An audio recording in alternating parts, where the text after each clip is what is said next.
Text me and I'll text you back. Text me and I'll text you back. Text me then I'll text you back. You text me then I'll text you back. You text me then I'll text you back. TikTok, you don't stop. I will help you make your paper stack. Where you at? Where you at? Where you at? Where you at now? 205-964-52439. You know. 205-964-52439. You know.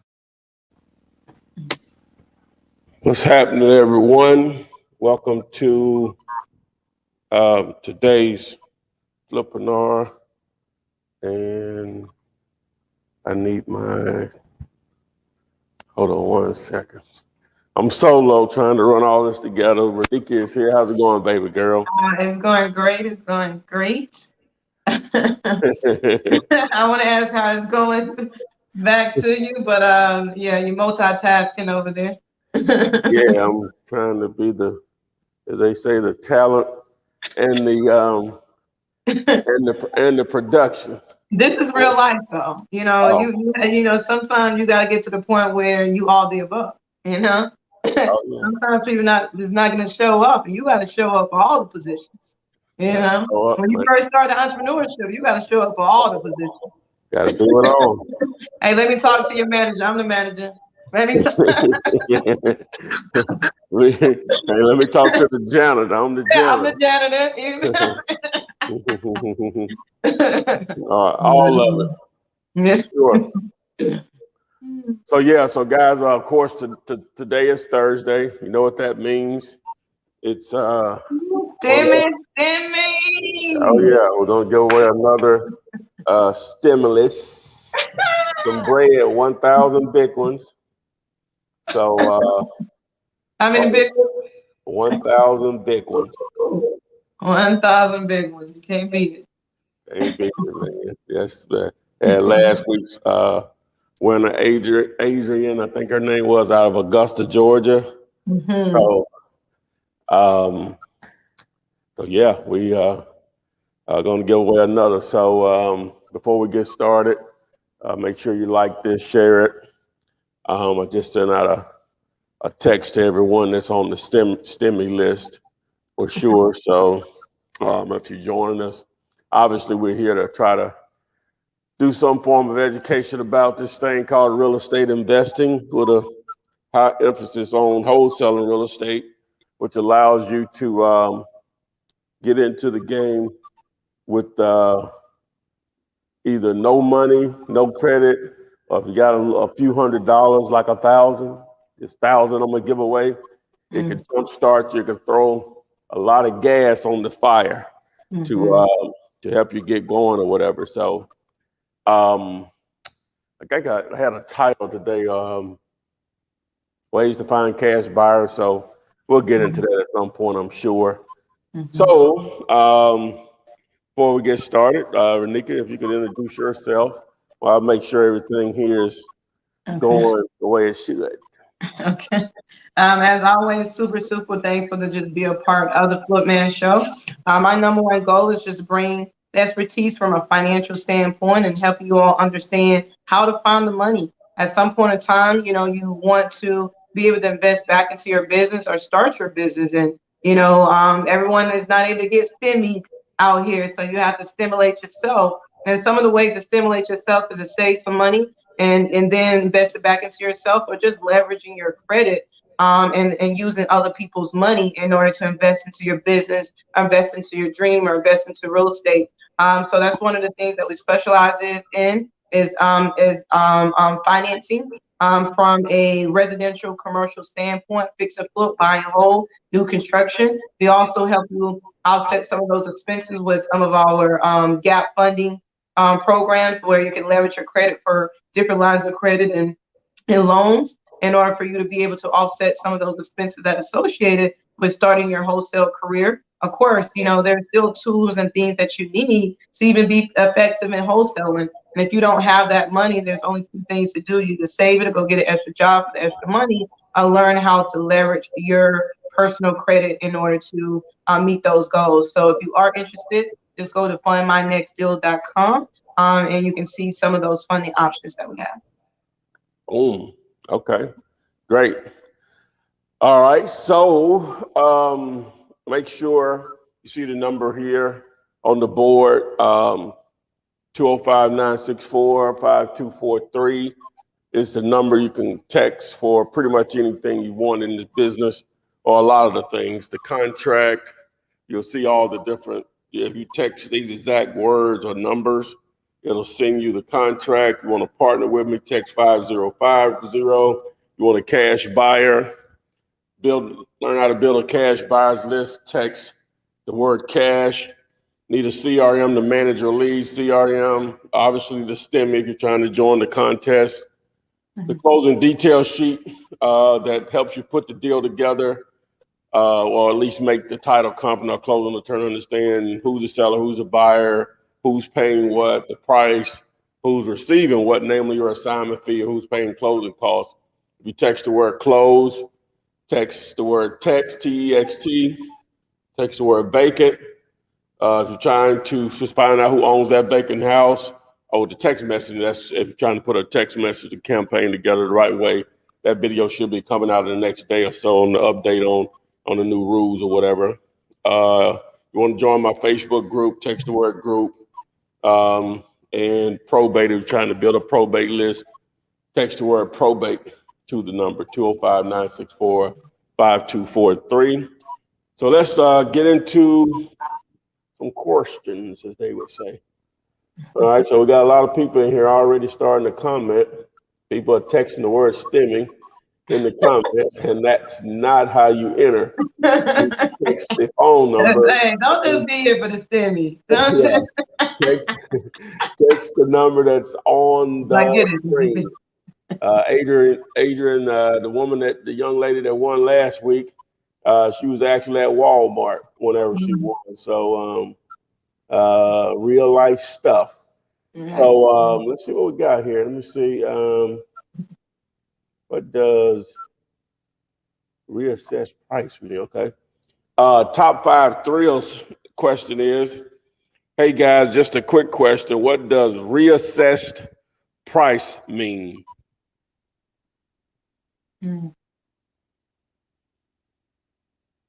I never really use reassess price. I mean, I would assume what do reassess mean is to renegotiate, right? Or yeah.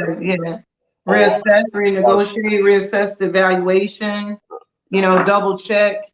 Yeah, look at something differently, I guess, would be take a second look at it or whatever. So but I'm assuming you're trying to renegotiate a price based on some factors or issues or situations that you were not made aware of in the beginning when you discussed price. I assume that's what it meant. All right. So let me see who else we got here. Oh, Lord.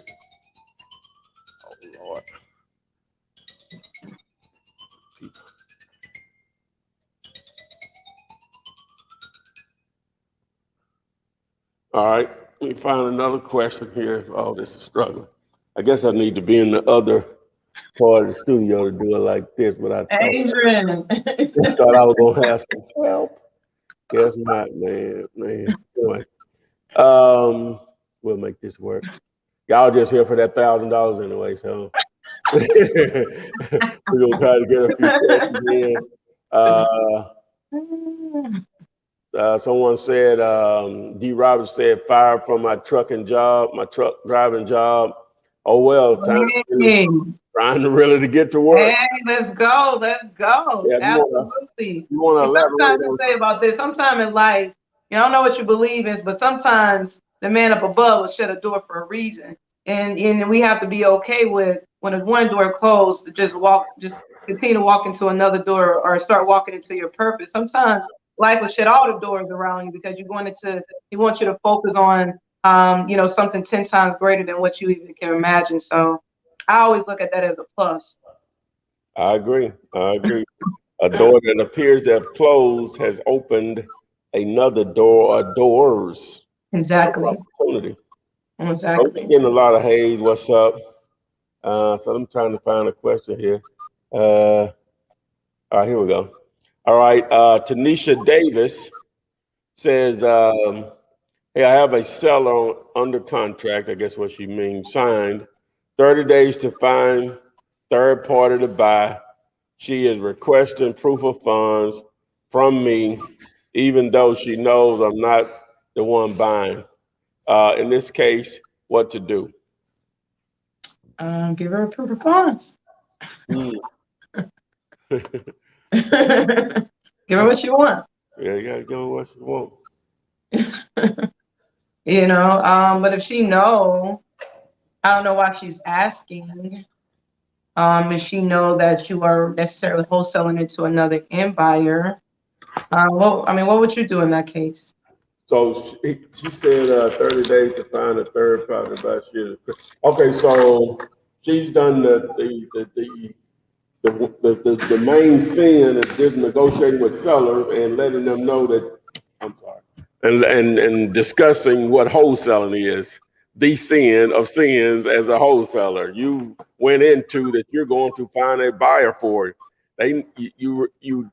You're supposed to have an actual license to do that, and they call them real estate license or real estate broker's license. The reason that what separates you as a wholesaler from a broker is you actually enter into the deal because you put it on the contract with the seller, a purchase and sales agreement. An agent doesn't do that. They do a listing agreement. And so that's why a license is, the reason that a license is required because they're acting in the behalf of a seller or a seller either to find a property find a buyer for them and or a buyer to find a property to buy. But they're not a part of the transaction because they're just acting as a representative for a buyer or seller. Where if you go into a purchase and sales agreement with a seller, you are a buyer. That separates the two because you're actually a part of the transaction as far as getting it done. Now the contract allows you to assign it or double close it in most cases. If that's what your verbiage allows in the contract, then that's the difference. So the reason that deal may not go the way you want it because she's asking proof of funds because you've explained too much of it. Not that you're trying to hide anything, is that it's not important. Number one, most people are not going to understand it. When people don't understand something, they normally don't want to do business with you, whether it's you or not. You know. But you have made it. So let me try to find this other thing. Right. And you try to want to stay away from even having to explain that you're a wholesaler. You got to find another, buyer. You want to really refrain from that because that's when you open up a can of worms that could almost get your deal canceled because it's just unknown territory for most sellers. So they're gonna think that you're doing something crazy. So sometimes it's just easier. Put it on a contract. I am the buyer, or my team will be purchasing this property. She don't know who's a part of your team and how you're going to handle that transaction. So you kind of want to approach it. If you don't want to approach it as if I'm the buyer, approach it as if my team will be buying this property and things of that nature. So she'll just think that you're one of the representatives for your team or for your company. And you're the one that's just representing the company on behalf of that particular property. So you just try to decrease conversations regarding end buyer. You're the buyer. When you approach confident, like I got the money and I'm about to buy your property, no one will even question that you're not going to buy it. All right. So the next question, Renikia, is going to be from Terrell Hall. Yep. This okay. Just came right on and started talking. Oh my gosh! I had the last 2 hours of my day was just hard. Okay, so man, derailed my whole day. When you 3 hours early and end up an hour late. Okay, so Terrell Hall says, how would you execute a deal if the seller isn't giving an option period? Oh. I'm thinking an option as far as a due diligence period. Some wholesalers will tell you 0 due diligence period, because they on a tight schedule. You know, they can't afford to give you due diligence if that's what you're asking. Regarding due diligence, a lot of sellers don't mind giving you due diligence. They understand that you have to have due diligence. You need to inspect the property. You need to bring your general contractors by there. You need to, you know, there's some things that you need to do. So most sellers will, but most wholesalers will try to decrease or minimize that due diligence as much as they can. But in a case where they don't want to give it to you, that doesn't mean that you got to do all your due diligence up front before you put it in the contract, if that's what you're asking. All right, guys. I know you might have lost a little feed there with Rennie, Adrian coming in tearing up stuff. But you can go make sure you go back and watch that 5 minutes in and get that answer to that question. So Dr. Wilson Renikia says, do you all do subject to deals or just wholesale? So subject to deals could be a creative financing option that you add to your wholesaling tool chest, correct? Right. I mean, all the above. It's not one over the other. It's truly understanding all different options or strategies that you can do, subject to wholesale, buy and flip. I mean, you want to understand all those different strategies. So when you do come across a property that is a subject to, or come across a property that needs rehab work, or come across a wholesale deal, you know exactly what to do with it. So it's not we only do one. It's really we understand all strategies. So when we find a deal, no matter what that deal consists of, we know exactly what to do with it. All right. Thank you for answering that question there. Diving right into the next one. So Mike says, wholesaling basically is having knowledge in how or ways to find buyers and etc. Well, you got to find a deal too. Okay. Yeah. Deal part of finding a deal as well. You got to find both of them. One of them, got to have both of them. Gotta have both. Got to have both of them. Got to have the great deal for a cash buyer to want. And vice versa. Right. But I like how you basically, you know, said it like that. You're absolutely right. Basically, is finding a buyer and finding a deal. Yeah. Okay. So Darius Johnson, glad you're watching this from work. Mike says he's laughing and he understands. Joy Martin giving kudos to you, who has your first deal in the contract, a $1,500 vacant lot in Philly, looking for buyers now. That's awesome. Yeah.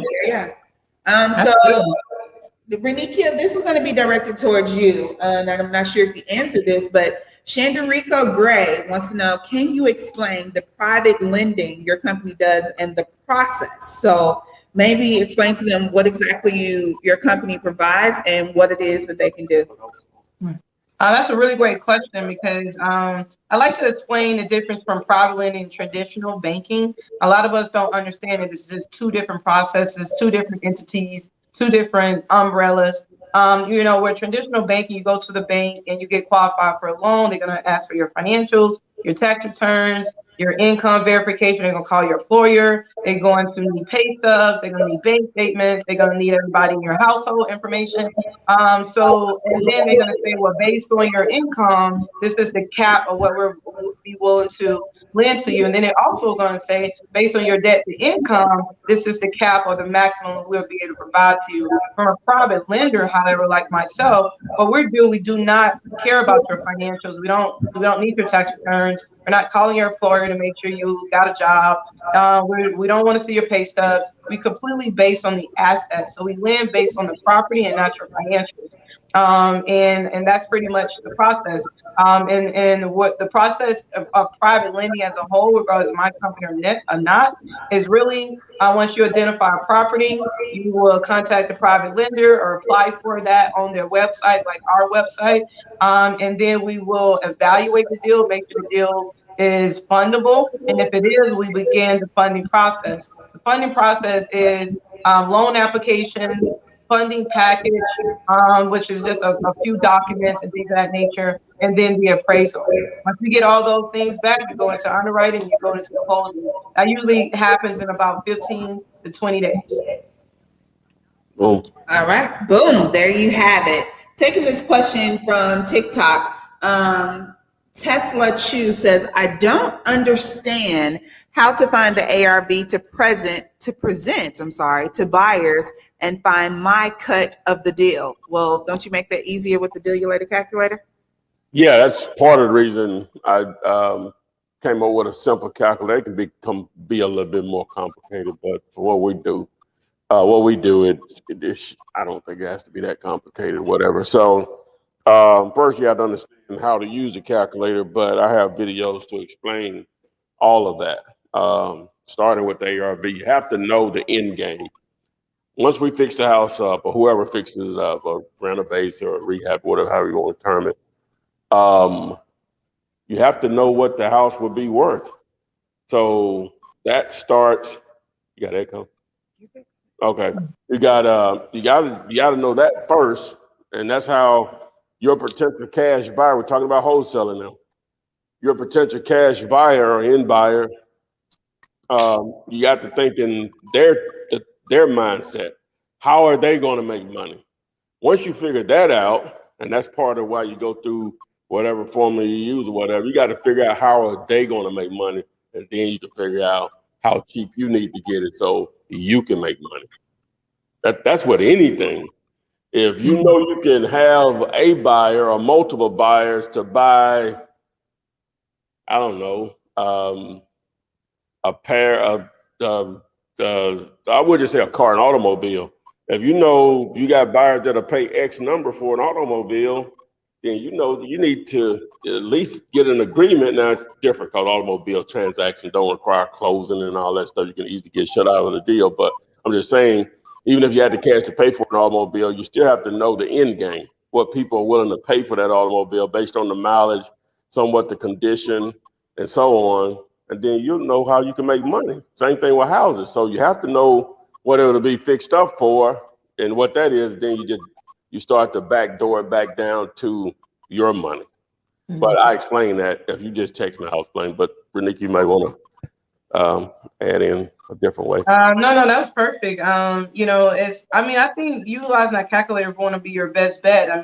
Working a deal backwards, I think is the best way to really maximize your wholesale fee, because a lot of times if you're a newbie wholesaler, you'll just put $2,000 or $3,000 or $5,000 or $10,000 on top without it even how it correlated with if it really works or not.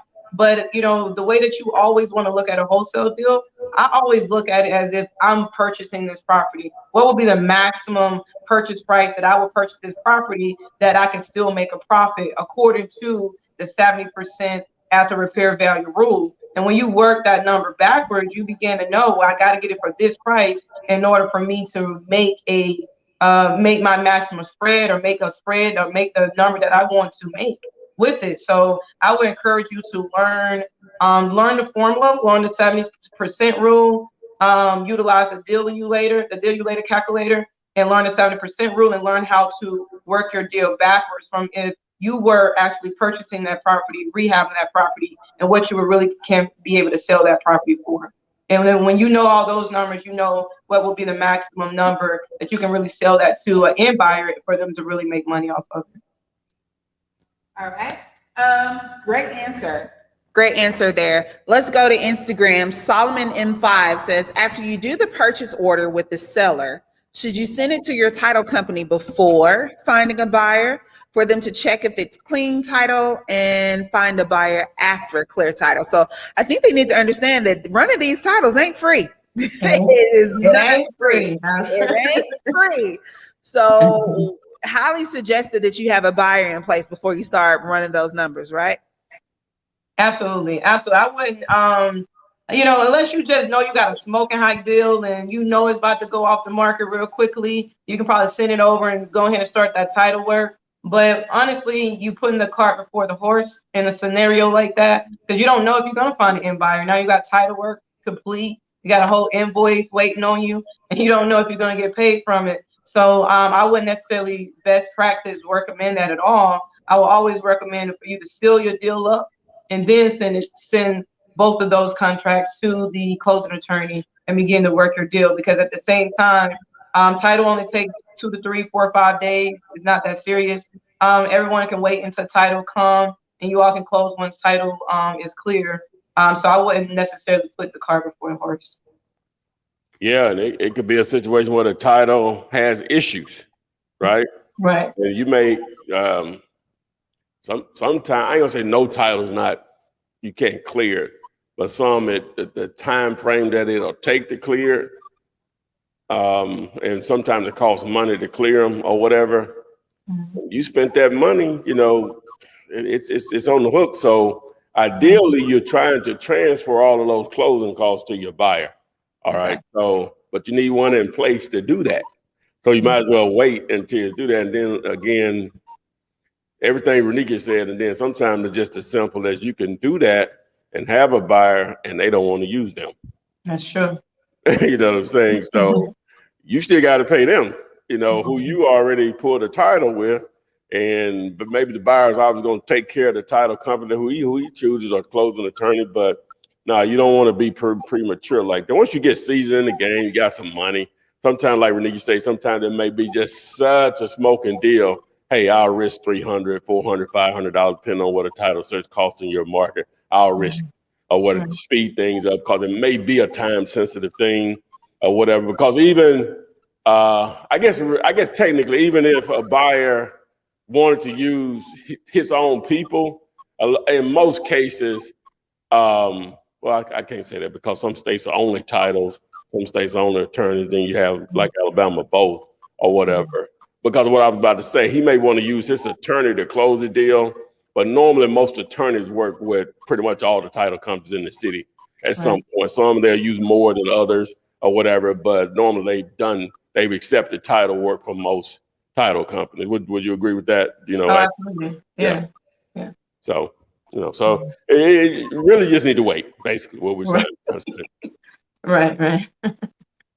All right. So Ambrose God, I'm from Instagram, has a question for you, Ty. She says they can't see the board behind you. Can you explain what's on the board? Yeah. Oh gosh. So they see it behind you, and if you don't watch maybe the uploads during the day where he goes over the board, but on the board is just some really quick, easy links and information and hashtags and words that you can send to the text. So go over it really quickly. Okay, the first thing here in the middle, some of the side stuff may be more difficult to read or whatever, but in the middle, you have this phone number, 205-964-5243. The purpose of the number is YouTube, Facebook, Instagram, what else, TikTok, Twitter, or whatever. It may say you have this many followers or subscribers or whatever, but in reality, you can't reach all of them, right? They don't allow you to reach all of them. Like when you post something, naturally you would think that it goes out to everybody, right? And it don't. No, it's like 10%. It's less than that. It's less than that. I agree. It's less than that. It's almost disrespectful. Like I can't believe you don't allow my post to be seen by everybody. That's crazy.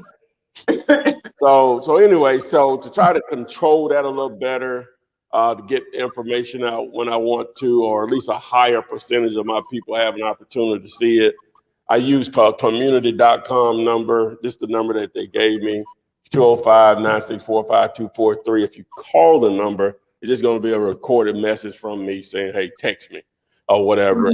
And so, but what it also does, it allows me to get certain things that most people want out, with just the texting a particular word or numbers. So like if they want the contract, they could text the word contract. I ain't gonna go through all of them because I already did that. If you want to learn how to build a cat, or if you want to partner with me on deals that you have under contract with with the seller, it's off market, dealing directly with the owner, obviously. And it's a great deal. You can text 5050 and it'll send you those instructions on how to do that. I'm trying to build a cash buyers list. Same thing, you just text the word cash. So you get it. So basically the word almost explains what it is. All right, over here to the left, it's just Flipman's Daily Live, aka Flip Time in Morning, Q&A, Flippinar.com, which Flippinar.com, I don't say it enough. Someone took the time out, their precious time out, to create a playlist to somewhat organize all my videos on YouTube into certain topics, like how to get started, direct mail, interviews, to put them all in different playlists, somewhat to give some type of step-by-step process. You can access that playlist through Flippinar.com. If you don't know how to spell Flippinar, it's on here on the board, but I'll spell it Flippinar.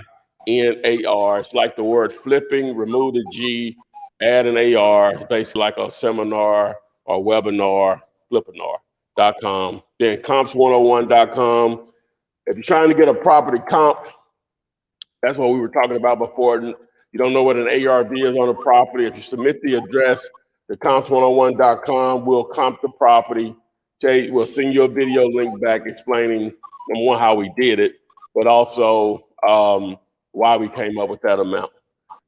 That's free for now. So, and then over here to the left, this is my, can't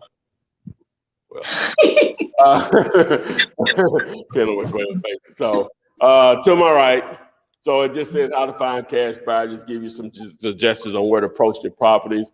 Facebook groups, other wholesalers, Facebook Marketplace, LinkedIn groups, Craigslist, Realtors, Real Groups, banner signs, Google, auctions. So, and then over here, a list of websites, Text to Flip, Skip to Flip, Diligulator.com, Comps101, DirtCheapSigns.com, Real POF, Flipman.net.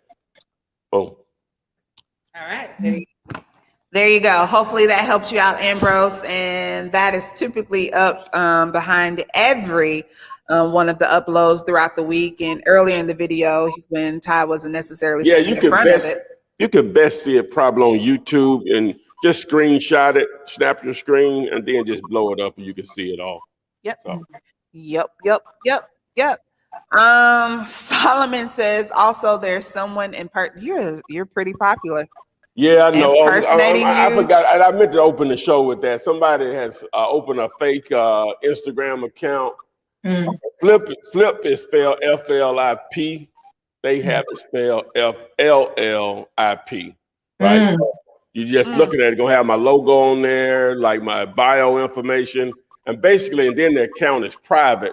You all know my stuff is open. Why would I have it private? It's busy or whatever. So they have it private. So what they're doing is, from my understanding, once you try to follow them, then they'll DM you. I mean, once you follow them, they'll DM you, acting like they're me or anyone associated with me. And what they're trying to get to is your credit card information. Wow. Yeah. So anyway, so I've been trying to get people to report as a fake account. By now, I would have thought Instagram would have taken it down because I think, maybe several hundred people have reported it, as being fake. I've been trying to make sure that they're not reporting the actual account as fake or whatever. Right. Me sending them the link directly or whatever, but whatever. So yeah, that's what's going on. Wow. We got an imposter. Impersonator trying to catfish y'all. Wow. Catfish y'all. That's pretty hard information. Catfishing. Solomon says that's exactly it. Okay. Yeah. Thank you for that information there. Hey, going over here to, let me see here. Where was that name? Someone said the question keeps disappearing. Go ahead and post it in the chat box now, and I'll make sure I get to it. That's Supreme Awareness. You noted to me that you keep posting your questions, but they keep disappearing. I see that statement, so I'm not sure why I don't see your questions, but I don't see anything else from you. So yes. So Jonathan Quist, and this is in regards to texting. Can I text a motivated seller I found on PropStream from Birmingham with my phone when I'm virtual from New York? Yeah, just one person. Well, that's the way they're explaining it. Yeah, it's no big deal. Yeah, for sure. Okay. Tila's Live says that fake page followed me. I reported it in a heartbeat. Matter of fact, I'm going to do it again after this live. Thank you very much. Thank you, Tila. We greatly appreciate that. Yes. Monica Bowers, Deal You Later is yes, aka PropStream. They are the same, but one is an affiliate program. So we would highly suggest and highly like for you to get to PropStream through dealyoulater.com. She asked, was it the same? Yeah, I'm a reseller of PropStream as I am with Bax Leads and Skip Vault, POF service, a lot of stuff. So. Okay. So Andre Wright wants to know, and Renikia, maybe you can answer this for Mr. Andre. How do you get over analysis paralysis before doing your first deal, making your first call to the potential seller? Ooh, analysis paralysis. Okay. You paralyzed. Before you answer that, I think depending on what it is, I think we're like that with I think we're like that depending on what it is. Now with business, well, I can't even say that because depending on what business or whatever, it might not be something I'm really that interested in, but I think I need to look into it, but I may be still procrastinate. Right. So I think all of us somewhat have that. Now, what a light of fire in you, that's going to be individualized. What do you think about that? No, you hit it on the head. I think it's a natural feeling that we all get when we're first taking our first step in something. I think that's such a natural feeling. But I think some of your greatest ways to just become successful is being comfortable, being uncomfortable. So it's, you feel the fear and go for it anyway. Feel the fear and move forward anyway. And then that's how you just got to think about it. Like, just push through the fear, because the goal is on the other side of the push through. And if you never push through, you never find that, you never find that place of true success, especially if this is a route of success that you're trying to take. I think you just got to push through and feel it and still do it. I think as a lot of times I felt that way. I'm like, but at the end of the day, I think some of my most greatest successful moments came through when I was through. All right. Hopefully that helps you out there, answering that question. And what's the worst case scenario? They hang up. Are free. What's the worst? What can they really do? Hang up? Say no? Say no. Say no. Hey. That's it. So Supreme Awareness, I do see your question. Thank you for reposting it there. The question was, is there a way to find the owner of properties without using skip tracing services? Skip tracing services just makes it easier for you, right? Ideally. Yeah. We're only talking cents. Now, for like you just doing spot searches, we'll say if you had a list of 50, right? Right. That's basically 25 cents each. What is that? What, $12.50? I think if my math is correct. So yeah, that's what we're talking about here. We're talking about cents. Now you can spend more money. Skip tracing is going to be more accurate and probably produce more results. But for what we're talking about, because you're doing a lot of mass searching of property owners and such, then, boom. And you don't have to do it that way, but it's probably going to cost you more if you mailed out to everyone versus trying to skip trace numbers. Right. You got to reach them some kind of way. Now, you can go door knock if they're all local. Go, hey, now that's just gas money. So that may be cheaper than both. Well, I don't even think that's still cheaper than skip tracing. At some point, you know what I'm saying? If you were trying to reach out to 50 people, skip tracing versus trying to go see 50 people, I think the skip tracing is cheaper. Right. Right. And also, I think, if you understand the history of skip tracing, I started this business 15 plus years ago. Skip tracing wasn't popular. No one was talking about it.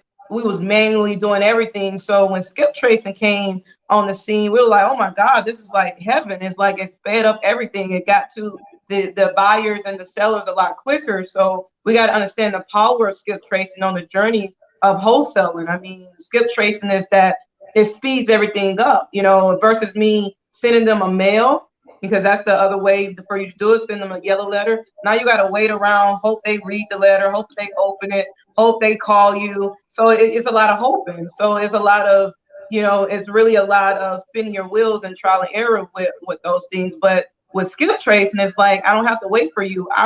I'll take the call. I'm gonna call you. I'm gonna text you. So you're not waiting from anybody. You're taking the call. You're taking it via text. You're calling them directly. So that's the power of skill tracing and why it's so popular today and why we use it. But outside of that, you're just gonna.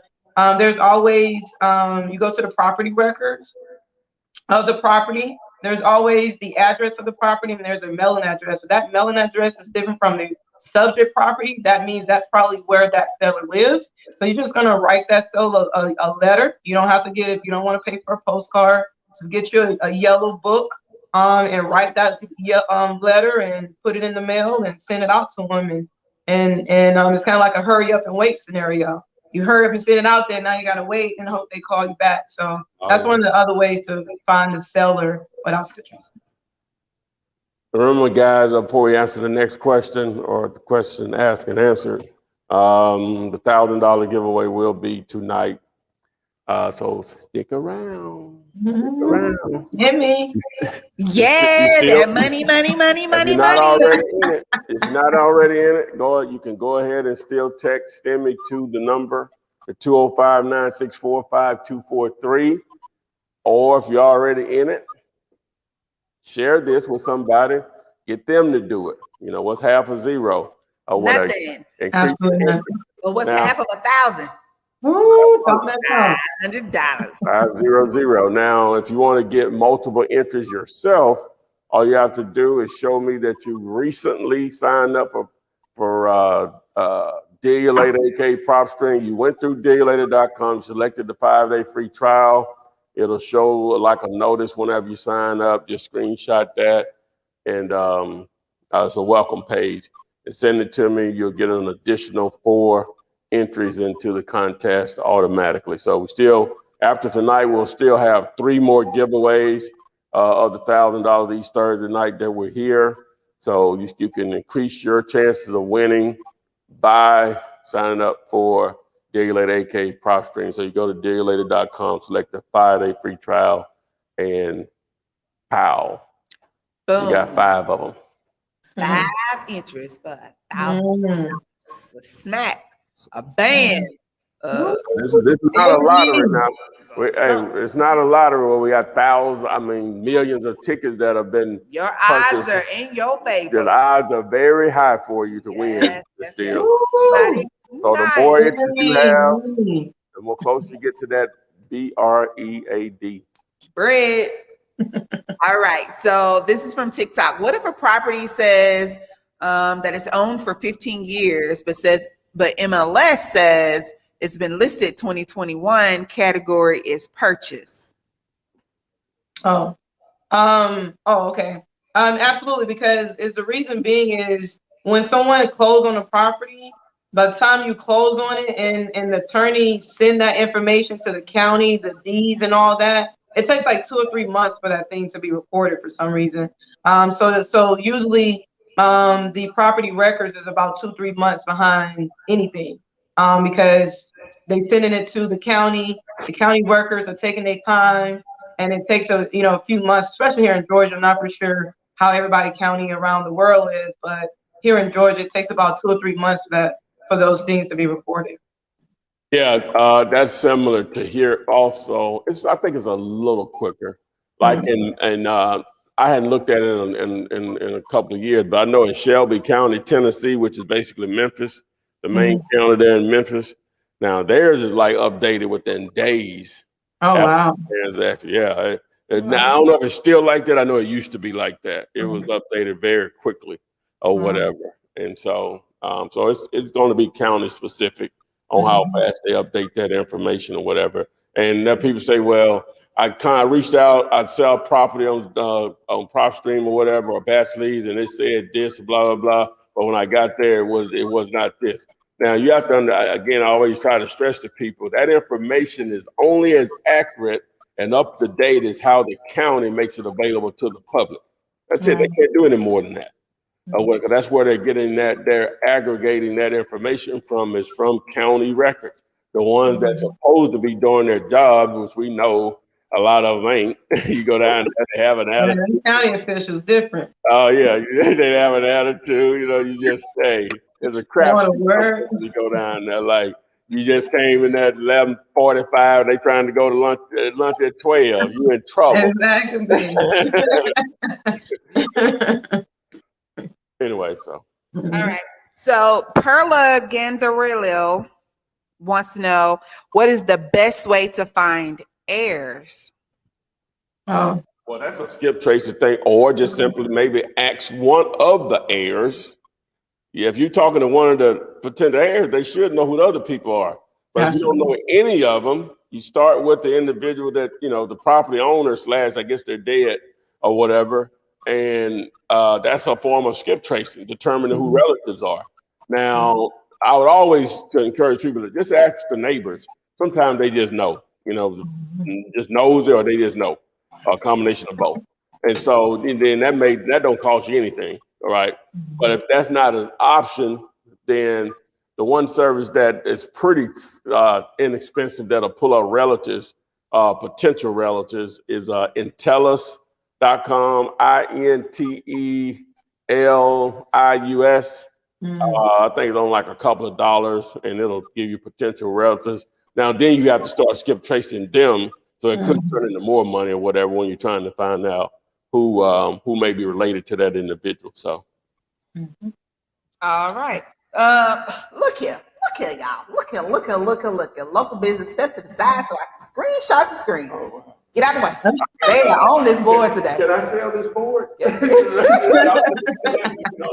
They are on this board. So there you go, screenshot. And Hey, they're rolling to the side. Hey, I can package it up. Screenshot. Local businessman, I hope you got that. And while you do that, Guadalupe has a question. I'm gonna say no. I'm trying to get us on air saying nothing. But the question is, do you guys attempt to call the do not call numbers? In the famous words of Pimp C. Pimp C. Yeah. not that tough. If I say it, this every time I'd be lying or whatever.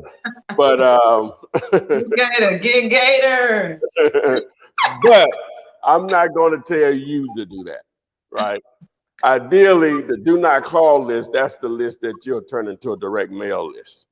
That's what how you handle that. You know, the people that are on the do not call list, you turn those into a They on the do not mail list. Yeah, or a door knocking opportunity if you want to get that gator or whatever. So, and I got someone came up with a brilliant idea for my gator head here. I'm not going to share it now. I put it into works. Okay. But just but it's just so amazing when you hear something just simple and you're like, damn, wow, okay, right. Wow, that light bulb is powerful. Right. Oh I wow. screen where it says, yeah, you can sell the board to him. Okay. What would you be willing to pay for it, sir? Paying out cash flows in quickly 7 to 10 business days. How much are you willing to pay? You can cash app, and we'll start trying to pull it down tonight. We will box it up and send it to you in pieces. Okay. Man, please give my answer one. Okay, so Keep It Simple says, when should we inspect the property and who should be called to inspect the property as an outside inspector? I need to stay out of the board way. I keep saying. Inspecting property, I wouldn't say unless you're really taking full possession of the property, as if you are really buying it as yours, because you want to inspect and make sure what you are taking on and making sure you know what you don't know about your property. But if you're wholesaling it, you don't need an inspector. You don't need to inspect the property. It's completely based on, it should be completely done by the end buyer. If they the one purchasing, they the one need to do their due diligence. What you want to be able to do is just be able to run your numbers effectively. So it's not necessarily inspection. You may want to bring a general contractor out there because you know the purchase price, which is what the seller is asking. Now you want to know how much rehab cost it would be or work it would be. And then you want to determine your after repair value, where there's a lot of ways to determine your comps through prop screen, or if you know a realtor, things of that nature, to determine those comps. And then from there, you can work your numbers backwards. But I wouldn't necessarily do an inspection unless I'm really taking full possession and really purchasing the property. Other than that, allow the end buyer to do their due diligence and their inspection. You just want to be able to run your rough numbers. If I asked to answer your question, correct? Okay. Thank you for, yes, you absolutely answered the question. All of a sudden getting some feedback. So can you point on the sign, since they are on this sign, for Black Motivation to Wealth, do you sell bandit signs? There's a website right over there. Well, yeah, dirtcheapsigns.com is the outfit that I recommend. There may be some people out there cheap, so you want to do your own due diligence. But if you talk about who I recommend for signs, you don't want to order online. You really want to call them and speak to someone in sales, and that's what am I trying to say? Sales, and they'll give you a discount if you just mention my name. What's your name? Ty. Don't say it. The Flip Man. Don't say it. Huh? Where's that? That's a TikTok thing. Okay. I be lost in the sauce. In the sauce. Okay. Thank you. I have a question for you, and this is from just R. You ain't even want to put your whole name because I know you didn't ask this question.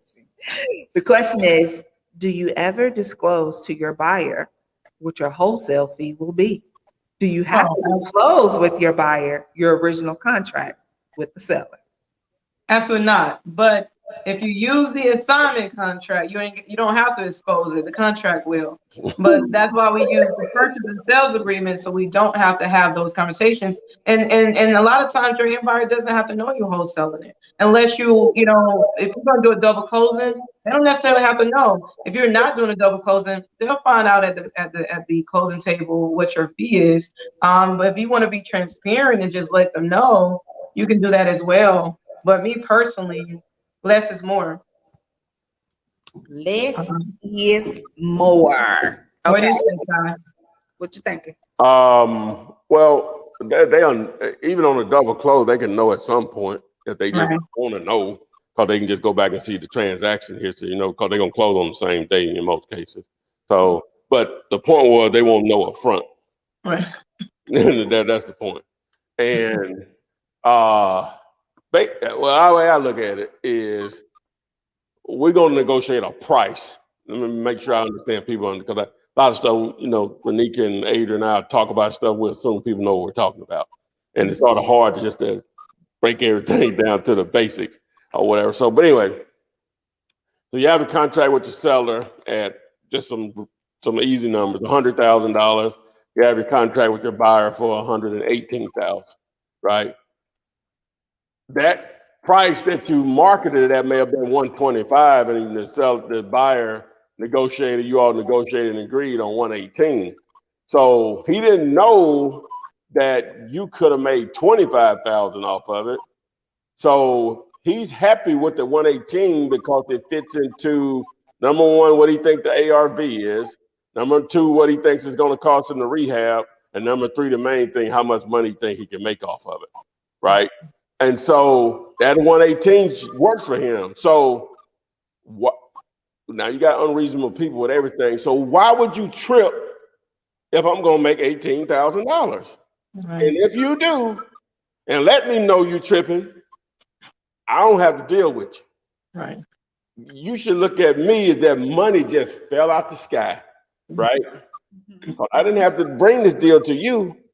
Or whatever. You got to, as a wholesaler, you got to have that attitude. Now, I am an asset.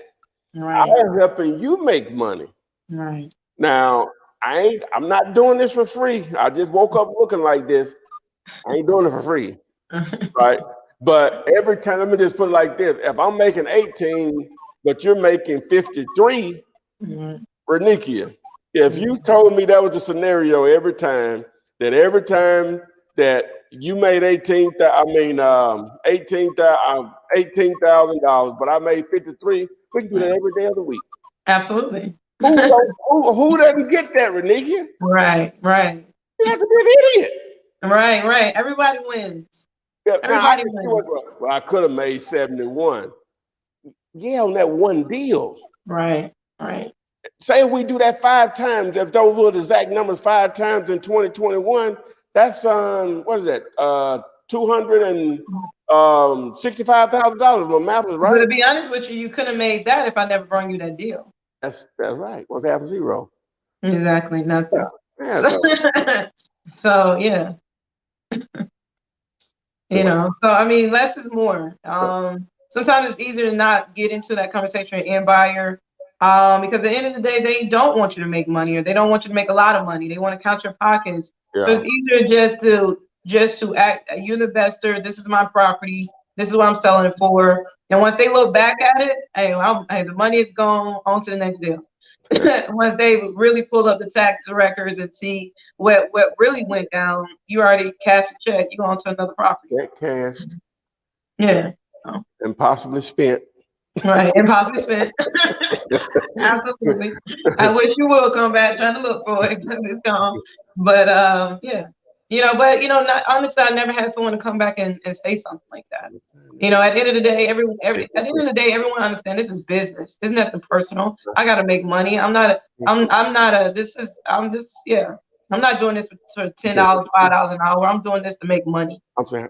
So we're business owners. Okay. So let's look here. This is from T. Cavanagh 22. When doing a double close, should I get contract B signed before getting contract A signed?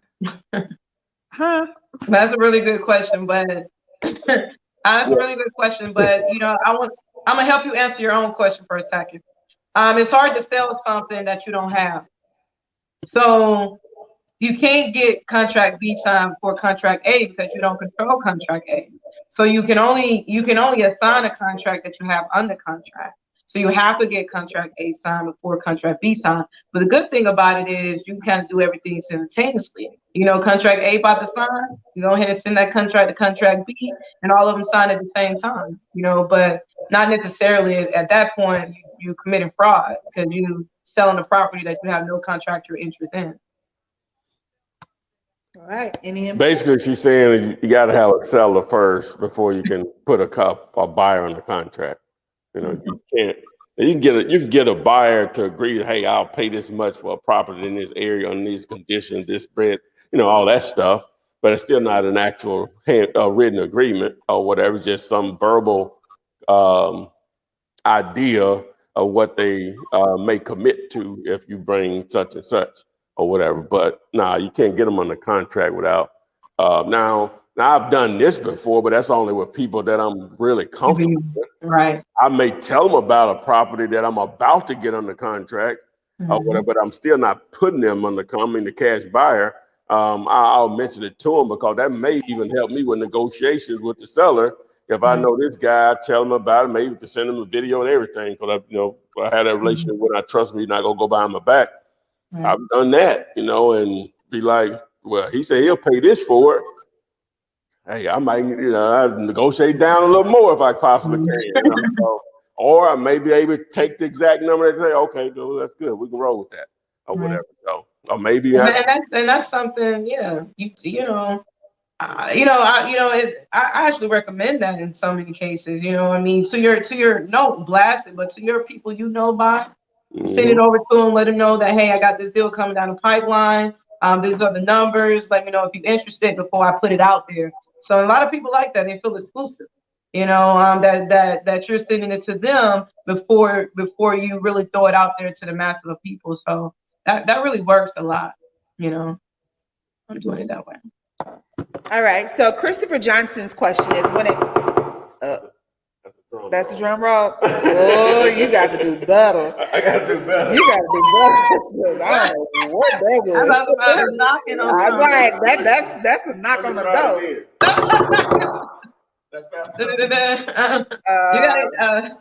You got a drum roll sign or something. Yeah, I'm gonna let Renika handle that one. Yeah. Oh, I can't. I'm not.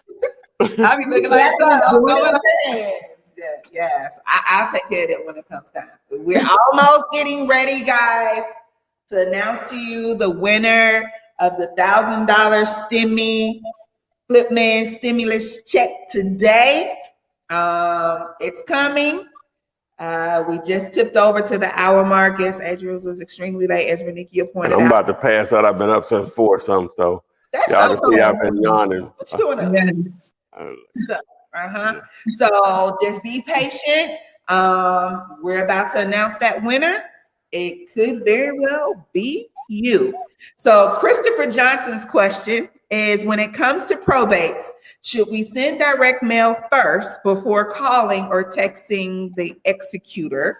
Or how would you go about handling those type leads? I want to start with this niche in real estate.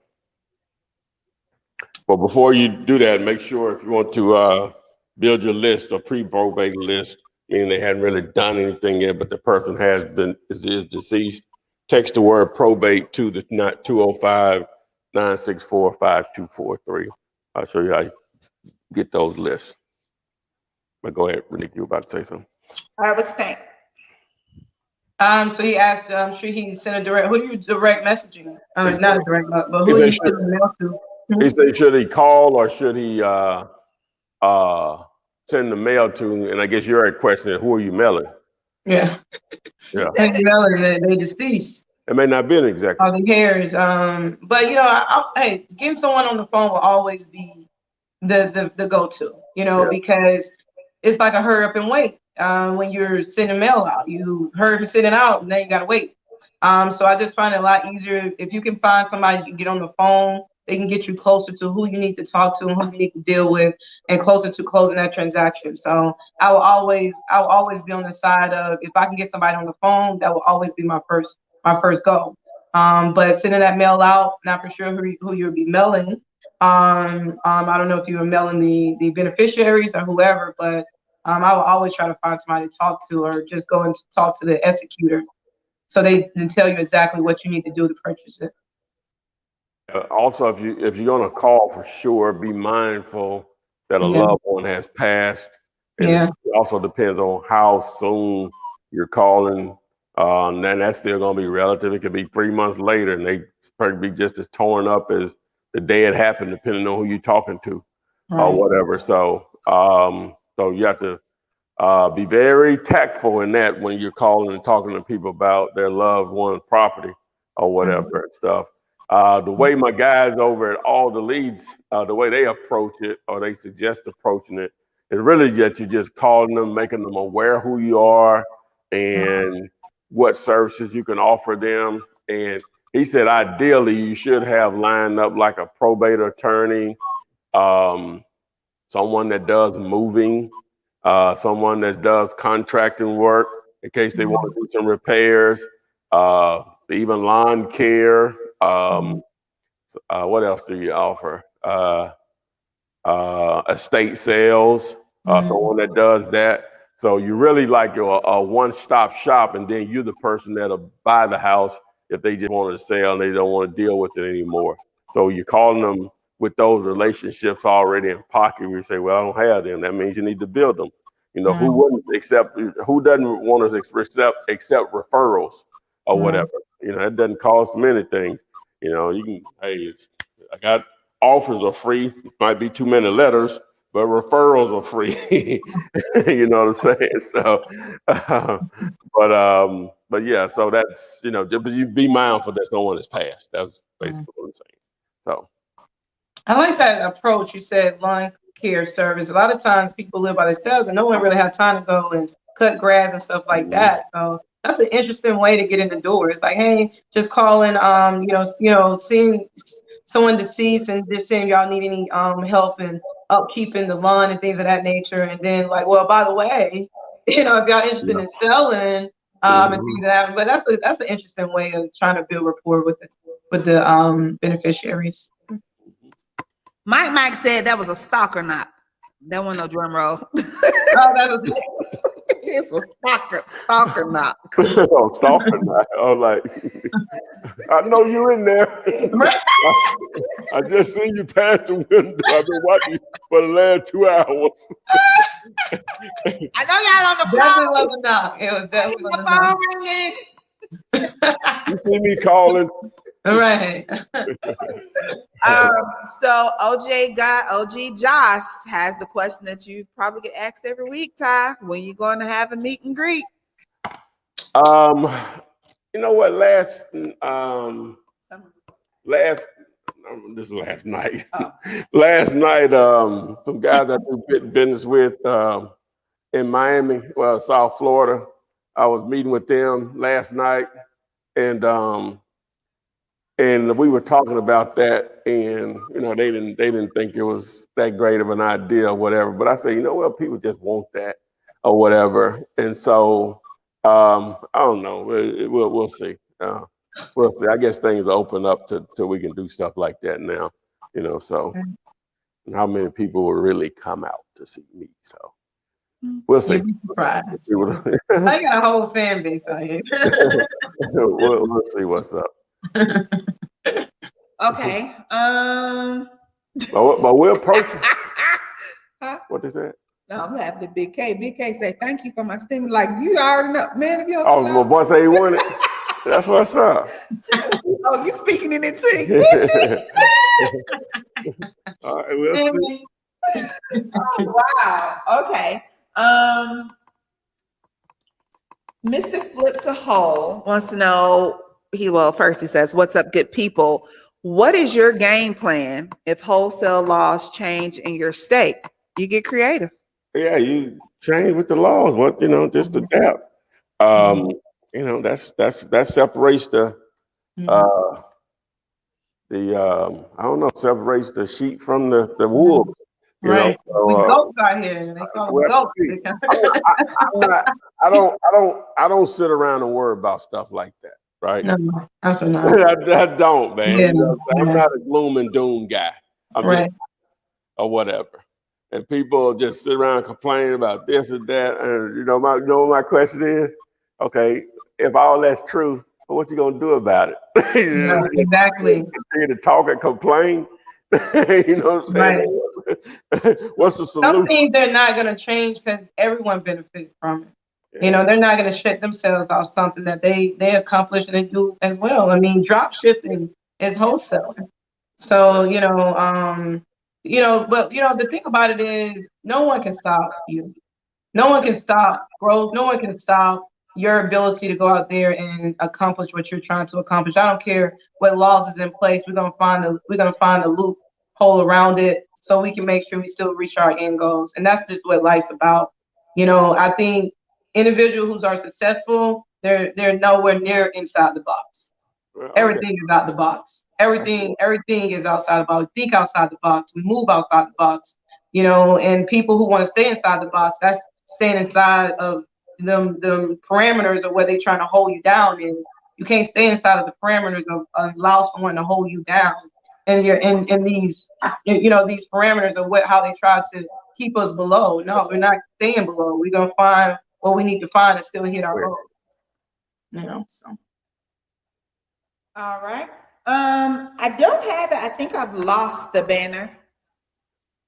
But in order to get in touch with Renikia, it is fundmynextdeal.com, and that is FUNDMYNEXTDEAL.com. Fundmynextdeal.com, and she is available across all social media platforms. That's Renikia Williams. You can reach out to her or reach out to a member of her staff, and they will contact you within 48 to 72 hours. I see several of you guys saying how to get the private money info, private lender info. That is how you do it. Go to fundmynextdeal.com and reach out to Renikia. And of course, always, this is business, guys. Give her time to respond to you via email or phone call. But someone will reach out to you that way.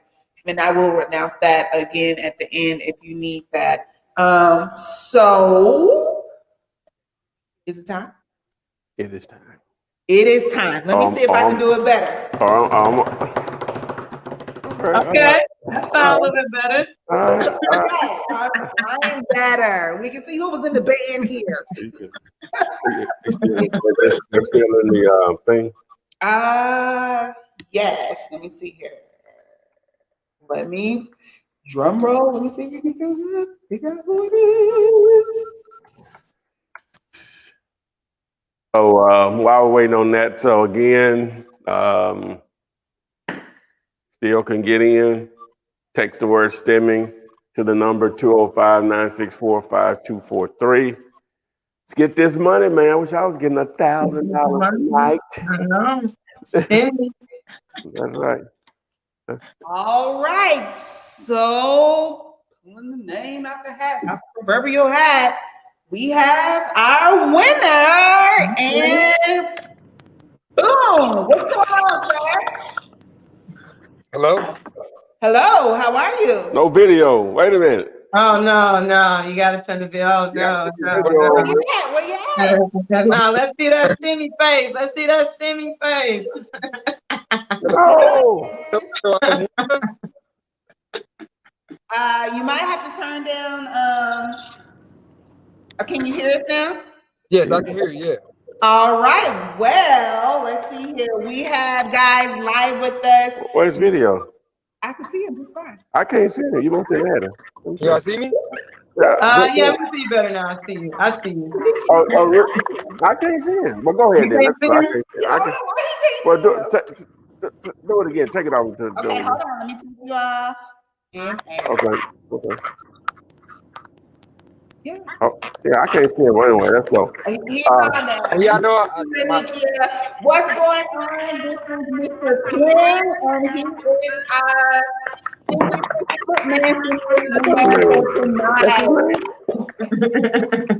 Congratulations. I really appreciate it. I can use that to start funding my business, my wholesale business. Oh, okay, yes, sir. Okay, how you gonna use the funds? Yeah, you're where? Where are you located, Travell? Milwaukee. Milwaukee, Wisconsin. Yeah, Milwaukee. Yeah. I actually called the Flip Man. I don't know if you remember. I called him a couple weeks ago, a week ago, 2 weeks ago. Yes, sir. Yeah. I mean, I'm gonna start to use it to fund my just to start wholesaling. I'm gonna buy some bandit signs. All right. And just go from there and just put up some bandit signs and just go from there. Awesome. Okay, that's what's up, man. I really appreciate you participating in this wonderful event of giving away $1,000. My man, Mr. Quinn, out of Milwaukee, Wisconsin. 1,000 Bitcoins. So we're gonna reach out to you on how you want to get your money. If you got Cash App or something like that, we'll get it over to you tonight or whatever. So, anything you want to share before we get out of here? I just want to say I appreciate it. I appreciate all the content that you do because, you like you said, you are the only person I see on YouTube that got this much content and this much active with with your fans and with the people that's trying to get started. Like, I really appreciate this stuff. That's all I have to say. I just really appreciate everything you do. No problem at all, man. I really, really appreciate you participating, and I look forward to hearing if you make something happen from that bread. We'll have you back on for real, a more extensive storytelling time. Okay. Yeah. Hopefully, I can turn this 1,000 into 100K. That's what's up. That's what's up. Okay, I can see him now. Okay, that's what's up. I do have one question though. Yes, sir. Yeah. Go ahead. So far as placing my bandit signs, like I asked, well, I can go to like different counties. I got Racine County, Kenosha County. Like, is that like a good way to start? Just putting in different counties and stuff. Well, let's say you buy 300 signs with that money, with part of that money, right? And so ideally, you'll want to probably put about 50 in one neighborhood, ideally. Right. Now you don't want to be on every corner, but you get what I mean. You want there to be have a presence in the neighborhood. So that's basically about 300. That'll be about six neighborhoods, right? Okay. Or whatever. Now you don't want to put them all out at one time. You want to test. You definitely want to target areas where signs already exist, and then you may test a few areas where they don't by putting out 5 to 10. See if they stay up a week or so. If they do, then you can compound the efforts or whatever. But yeah, so about 50 in a particular neighborhood and move on to the next. part of town or whatever. So Okay. Okay, cool. Okay. And then too, I wanted to know, like, should I, because I know you said look up like the hot area codes, like the hot zip codes. Like, yes, should I sir. just throw them in the hot zip codes too, or just Well, yeah, but sometimes that's not an option because sometimes those are suburban areas and you're just wasting your time and money in a lot of those places. That's why I say you have to test. Now, getting off freeway exits, leading into them areas, or maybe in the downtown areas, you can get away down there because everybody sometimes have to go down there from all parts of the area or whatever. So places that people that have to somewhat travel there in numbers from all parts of your market is ideal. Fast food drive-throughs in some of those areas, one where either they're ordering the food, they're picking up the food, or leaving the property. But all drive-throughs are not set up for that. So some of them will fit, some of them won't. Only one now or whatever. So because you want to give them out, you always, when you think about putting out bandit signs, think about yourself in traffic, that people are forced to see your sign whether they want to see it or not. As many people are forced to see your sign whether they want to see it or not. That's what you always have to think about when you're doing your placement or whatever. So okay. Yep. Okay, cool. That's all I have for right now, the questions I have. I would, hey man, we had a live tomorrow or whatever. You can always join that or whatever. So again, man, you're the second winner. Adrian won last week. Mr. Quinn winning this week. Hey, that's what's up, man.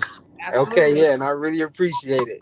All right, stay close to your phone and go to your email, and we'll reach out to you momentarily to discuss how you want to receive your $1,000 Flipman stimulus money. Boom. Okay, cool. Appreciate it. Okay. All right. Hercules. We'll see you in a minute. Okay, thanks. All right. Boom. Boom. Week down. The flip man out here stimulating the company. Thanks to my folks. I got to say this. Thanks to my folks at PropStream. They're the one making this happen. So again, if you want to get more interest, decide the one entry that you can just text. If you sign up for the 5-day free trial through my site, daylater.com, will give you an additional 4 entries, which will give you a total of 5. So we're not dealing with millions of people here, not even 2,000 people here. I can just tell you, it's less than 2,000. So the odds of winning are great, especially if you have 5 tries or whatever. So boom. Wow. That's it. That's that number. Text that number. That's it. All right, so 3 more weeks, guys. 3 more opportunities to win the Flipman $1,000 stimulus check. Available to each and every one of you. We will be back here Thursday. Make sure you like, share, subscribe, be notified anytime new updates are uploaded. Someone said you're not updating the podcast. You're not updating your podcast? I'll check on that. Not up to date. Yeah. So yeah, make sure that you join the weekly, daily actually uploads. Look at those TikTok videos, like, share, subscribe, and make sure you enter in to win that stimulus money. Renikia, you got any parting words for us? Let's go. Let's go get it. Get that bag. Ty? Oh, no, that's it. We'll see you guys tomorrow. Hopefully nothing happens or whatever. Go home and get some sleep now, and we'll see you on the flip side. Old school. Old school. Text me and I'll text you back. Text me and I'll text you back. Text me then I'll text you back. You text me then I'll text you back. Text me then I'll text you back. TikTok, you don't stop. I will help you make your paper stack. Where you at? Where you at? Where you at? Where you at now? 205-964-5239. Yep. 205-964-5239. You know. Yeah.